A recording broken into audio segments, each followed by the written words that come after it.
हमारे साथ सांसद हनुमान बेनीवाल से हम बात करते हैं। सर, जिस तरह से यूजीसी की गाइडलाइन पर सुप्रीम कोर्ट ने रोक लगा दी है, सर कैसे देखते हैं इसे?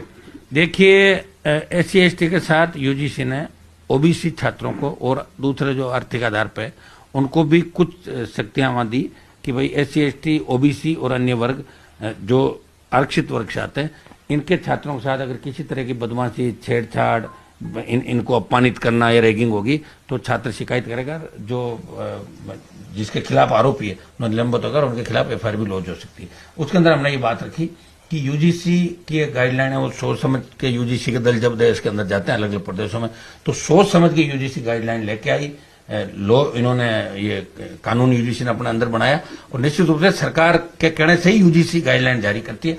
अब कोर्ट के अंदर गए, कोर्ट ने फटकार लगाई सरकार को, अब सरकार बैक फुट पा रही, तो सरकार को पहले जारी नहीं करनी चाहिए, और जारी अगर कर दी तो सरकार को स्टैंड रखना चाहिए कि ओबीसी भी SC/ST के साथ ओबीसी के छात्रों को हम लाएं, वो सही है, ये सरकार को करना चाहिए। हम किसी जाति के खिलाफ नहीं, हम ये चाहते हैं कैंपस कॉलेज के अंदर अगर किसी भी जाति के छात्र के साथ बदमाशी होती है तो अनुशासनात्मक कमेटियां बनी हुई है, कुलपति प्राचार्य को पूरी पावर है कि वो निलंबित भी कर सकते हैं, FIR भी लॉन्च करा सकते हैं, ये पावर तो पहले से ही है। तो ओबीसी को लेकर ऐसे बखेड़ा दूसरे लोगों को नहीं करना चाहिए, दूसरे लोगों के खिलाफ ये कोई कानून नहीं है। और ओबीसी का जो आरक्षण है कि 1990 में मंडल कमीशन जब लागू हुआ था तो भारतीय जनता पार्टी जनता दल को सपोर्ट करी थी, तो बीजेपी के लोग ओबीसी को लाए थे।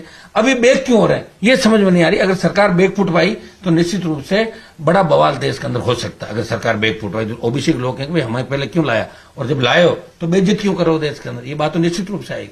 सर, आप राजस्थान से आते हैं। राजस्थान में जिस तरह से साध्वी प्रेमबाई शाह का जिस तरह से निधन हो गया, सर किस तरह से देखते हैं इसे? देखिए, दुर्भाग्यपूर्ण है। साध्वी बाल जो भी बचपन से ही भजन और कथावाचक थी, और मैं लंबे समय से 15 साल से इनको जानता हूं, और जिस संदिग्ध परिस्थितियों में इनकी मौत हुई है, उनका टेलीफोन आया था 7-8 बजे उनके पिताजी का, और बोले कि एक इंजेक्शन दिया था किसी कंपाउंडर ने, और फिर हम प्राइवेट हॉस्पिटल लेके गए, 5 मिनट में डेथ हो गई। तो ये तो संभव नहीं हो सकता, ऐसा कोई इंजेक्शन है जो इतना रिएक्शन करे कि 5 मिनट के अंदर डेथ हो जाए। तो इस मामले की पूरी जांच होनी चाहिए। विसरा जो है वो भेजा है, 7-8-10 दिन के अंदर विसरा की रिपोर्ट मंगा के जल्दी जल्दी हम चाहेंगे। साध्वी की जो मौत है उसके पीछे निश्चित रूप से कोई षड्यंत्र हो सकता है। ये खुलासा मैं चाहता हूं कि अगर पुलिस नहीं कर पाए तो जांच CBI को ट्रांसफर करे, या स्पेशल जो ऑपरेशन ग्रुप SOG इसकी जांच करे प्रदेश के अंदर। एक साध्वी की इस तरह रहस्यमय मौत, बीजेपी की सरकार साधु संत बना रहे, लंबे समय से अपन देख रहे हैं, और एक साध्वी इसलिए अपनी जान दे दे कि मुझे न्याय मिलना चाहिए। किस तरह का न्याय? लंबे समय से डिप्रेशन में थी, कौन लोग उस साध्वी को ब्लैकमेल कर रहे थे, क्या पीड़ा थी जो जाहिर नहीं कर पाई, ये राजस्थान जानना चाहता है, और अब लोकसभा के अंदर इस मामले को उठाएंगे। सर, मैं आखिरी सवाल